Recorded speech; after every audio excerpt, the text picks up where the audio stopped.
오늘 읽어주신 히브리서는 개종한 유대인 성도들을 위해서 기록된 서신으로 우리에게 알려져 있습니다. 그래서 그리스도인이 얻은 구원을 구약적인 배경을 들어서 설명하는 아주 독특한 방식을 갖고 있는 서신이 바로 히브리서입니다. 그래서 히브리서 안에는 상당히 많은 구약 성경 본문들이 인용되어 있습니다. 이 히브리서는 구약의 그 율법과 제도가 그리스도 예수 안에서 어떻게 성취되었는지를 변증적 방식으로 우리에게 보여주고 있습니다. 하늘의 영원한 대제사장이신 예수 그리스도께서 한 번 죽으시고 부활하신 것이 어떻게 영원한 속죄를 이루셨는지 우리에게 자세하게 설명해 주고 있는 것이 바로 이 히브리서입니다. 오늘 본문은 2장 첫 부분이고 첫 장인 1장에서는 이 예수님께서 다른 존재와는 비교할 수 없는 분임을 설명하면서 히브리서가 시작됩니다.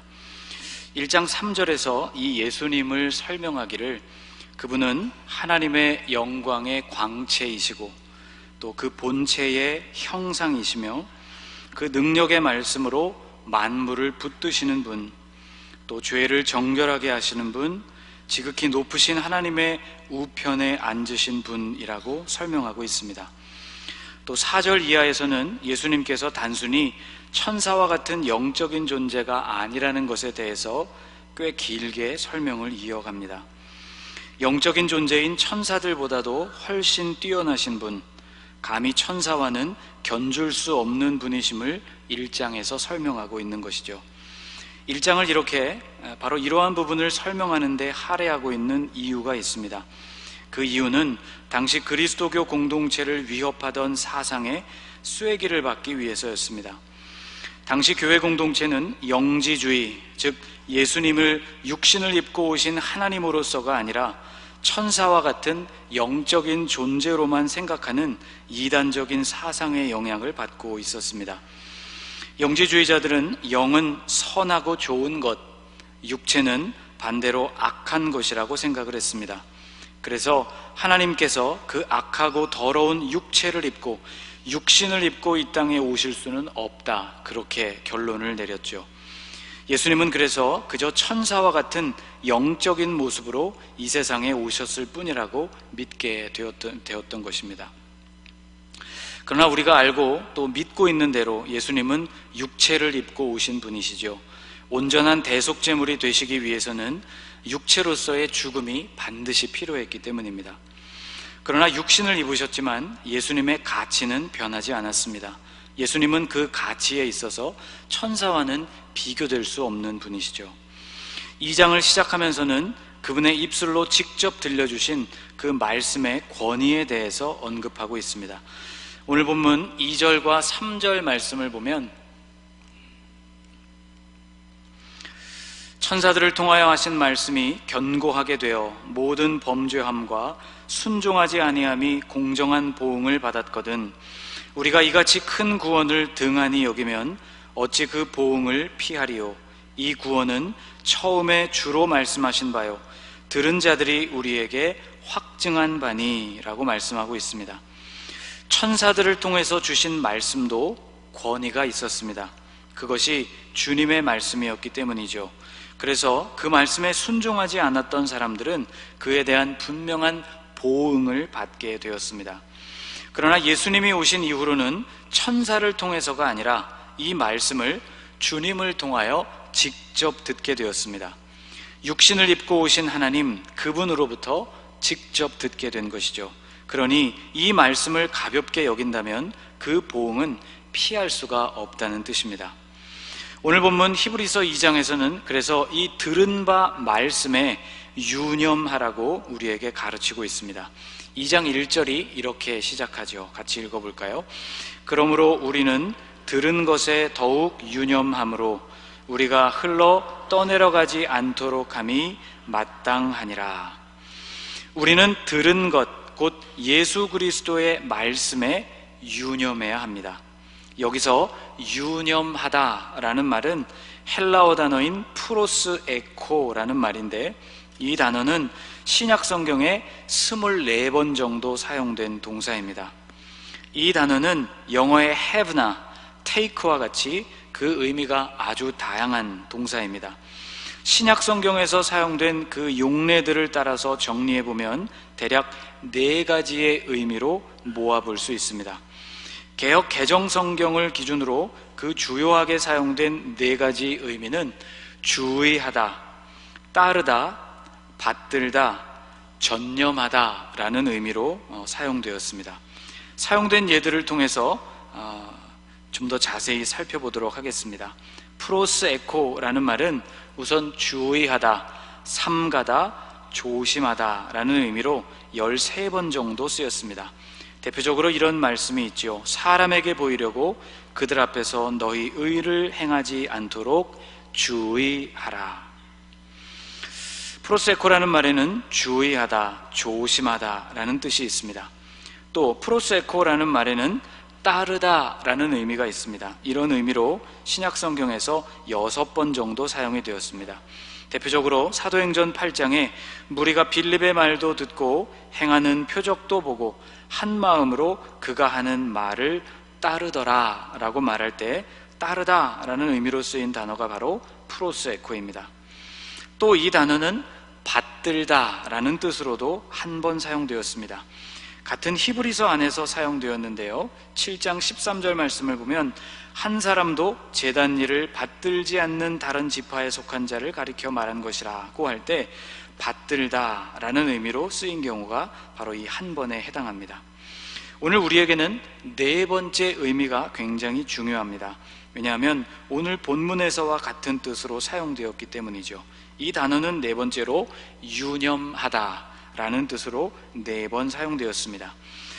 이것이 사용된 오늘 본문 1절을 다시 보면 그러므로 우리는 들은 것에 더욱 유념함으로 라고 번역하고 있습니다. 이 유념하다 라는 단어의 정확한 의미를 나머지 3개의 구절이 훨씬 더 구체적으로 설명해 줍니다. 이 4개의 구절 중 나머지 3개의 구절, 오늘 본문인 히브리서 2장에 사용된 것 이외에 나머지 3개의 구절은 모두 신기하게도 바울 서신 안에서 발견되고 특별히 그 중에서도 디모데 전서에 모두 등장하고 있습니다. 그 중에 우선 2 구절을 여러분에게 제가 읽어드려 보겠습니다. 신화와 끝없는 족보에 몰두하지 말게 하려 함이라. 이런 것은 믿음 안에 있는 하나님의 경륜을 이룸보다 도리어 변론을 내는 것이라. 또 내가 이를 때까지 읽는 것과 권하는 것과 가르치는 것에 전념하라 라고 말할 때 이 프로세코라는 말이 사용되었습니다. 몰두하다, 전념하다 라는 의미로 쓰인 단어가 바로 이 단어이기 때문이죠. 이 프로세코의 단어는 이 문장 속에서 한 가지 일에 집중하다 라는 의미로 쓰였습니다. 몰두 혹은 전념이라는 말이 공통적으로 마음이 다른 곳으로 분산되지 않고 한 곳으로 모아져 있는 상태를 말하죠. 또 다른 곳에서 바울은 이런 상태를 특별한 예로 설명하고 있습니다. 나머지 3개의 말씀 중 나머지 하나는 디모데전서 3장 8절에 등장합니다. 제가 한번 읽어보겠습니다. 이와 같이 집사들도 정중하고 일구이연을 하지 아니하고 술에 인박히지 아니하고 더러운 일을 탐하지 아니하고. 여기 등장하는 인박히다 라는 단어가 바로 프로스 에코입니다. 인이 박히다 라는 뜻을 우리가 자주 사용하는 다른 말로 바꾸어 본다면 중독이라는 말로 바꿔 쓸 수 있을 것입니다. 인이 박힌 상태, 중독된 상태가 가지는 특징은 그것에 매여서 절대로 벗어날 수 없다는 의미입니다. 이와 같이 오늘 본문에 사용된 프로스 에코라는 단어는 몰두하다, 인박히다, 전념하다, 유념하다 라는 맥락에서 사용된 단어입니다. 그러니까 오늘 본문에서 들은 것, 들은 바 그 말씀에 유념하라는 뜻은 들었던 그리스도의 말씀에 집중하라는 것, 마음이 그리스도의 말씀에 온전히 모아져서 그 외에 다른 곳으로는 분산되지 않도록 하라는 것, 그리고 그리스도의 말씀에 온전히 붙들려서 마치 중독된 상태와 같이 절대로 벗어날 수 없는 상태가 되도록 하라는 그런 의미가 되는 것이죠. 유념하다라는 말, 프로스 에코 하나만 해도 이렇게 강한 의미를 지니고 있는데 오늘 본문에서는 그 말을 더욱 강조하고 있습니다. 1절 말씀을 보면 그러므로 우리는 들은 것에 유념함으로 라는 말에 더욱이라는 말을 더하고 있습니다. 그냥 유념해서는 안 되고 더욱 유념해야 한다는 것이죠. 말씀에 집중하는 상태, 그 말씀에 마음이 모아지는 상태, 그리고 그 말씀에 붙들린 바 된 그 상태가 극도로 강력해야 한다는 의미인 것입니다. 여러분, 우리는 왜 들은 바 말씀에 이처럼 극도로 몰두하고 극도로 집중하고 극도로 전념하며 또 극도로 유념해야 하는 것일까요? 왜 그래야만 하는지가 1절 뒷부분에 나오고 있습니다. 1절을 끝까지 읽어보면 이렇게 되어 있습니다. 같이 읽어볼까요? 그러므로 우리는 들은 것에 더욱 유념함으로 우리가 흘러 떠내려가지 않도록 함이 마땅하니라. 그 이유는 바로 우리가 흘러 떠내려가지 않도록 하기 위해서라고 설명하고 있습니다. 사랑하는 여러분, 우리가 말씀에 단단히 고정되어 있지 않을 때 우리의 삶은 아주 쉽게 흘러 떠내려가고 맙니다. 여러분, 종이배를 접어서 시냇물에 띄워보신 경험이 어린 시절에 있으신지 모르겠습니다. 종이배를 띄워보면 비로소 물이 흐르고 있는 그 속도를 눈으로 볼 수가 있습니다. 잔잔한 시냇물이 겉으로는 멈춰 있는 것처럼 보이지만 그것은 분명히 흐르고 있습니다. 그래서 종이배는 우리가 생각한 것보다 훨씬 빠른 속도로 흘러갑니다. 종이배가 물결을 따라서 그렇게 쉽게 떠내려가는 이유는 두 가지입니다. 첫째, 종이배에 동력이 없기 때문입니다. 종이배는 그저 물결에 따라 표류할 뿐이죠. 둘째, 종이배에는 동력이 없을 뿐만 아니라 고정되어 있지를 않기 때문입니다. 종이배에는 자신을 고정할 만한 닻이 없습니다. 배가 항해를 하기 위해서는 자신을 고정할 수 있는 닻이 있어야 하고 또 물살을 헤치고 나아갈 만한 동력이 있어야 합니다. 그리스도인의 삶도 이와 같습니다. 이 세상의 흐름은 마치 물살과 같습니다. 그런데 그 흐름은 언제나 거룩한 것과는 정반대로 흐릅니다. 사도 요한은 그의 서신에서 이렇게 경고하고 있습니다. 같이 한번 읽어볼까요? 이는 세상에 있는 모든 것이 육신의 정욕과 안목의 정욕과 이생의 자랑이니 다 아버지께로부터 온 것이 아니요 세상으로부터 온 것이라. 요한은 이 세상에 있는 것들을 사랑하지 말라고 경고하면서 그 이유를 이 세상에 있는 모든 것들이 바로 이러한 정욕에 관계된 것들이라고 설명하고 있습니다. 여러분, 세상은 육체의 소욕을 따라서 흐릅니다. 이 흐름에 우리 자신을 내어 맡기게 되면 우리는 우리도 모르는 사이에 육신의 정욕, 안목의 정욕, 이생의 자랑을 따라 흘러가게 됩니다. 성경은 이러한 흐름을 마땅히 거슬러야 한다고 우리에게 말씀해 줍니다. 바울은 갈라디아 교회에 편지하면서 이렇게 썼습니다. 같이 한번 읽어볼까요? 육체의 소욕은 성령을 거스르고 성령은 육체를 거스르나니 이 둘이 서로 대적하므로 너희가 원하는 것을 하지 못하게 하려 함이니라. 육체의 소욕은 성령을 거스르고 성령은 육체의 소욕을 거스른다라고 말씀하고 있습니다. 여러분, 누구에게 소망이 있을까요? 이 말씀에 근거한다면 육체의 소욕을 거슬러 올라가는 사람에게 소망이 있습니다. 이와 같이 그리스도인은 거룩한 동력을 가져야 하는데 히브리서 2장 오늘 본문에서는 그 동력이 바로 주님의 말씀이라고 우리에게 가르칩니다. 그러므로 우리는 들은 것에 더욱 유념함으로 우리가 흘러 떠내려가지 않도록 함이 마땅하니라. 또 그리스도인의 삶에는 닷과 같은 것이 필요합니다.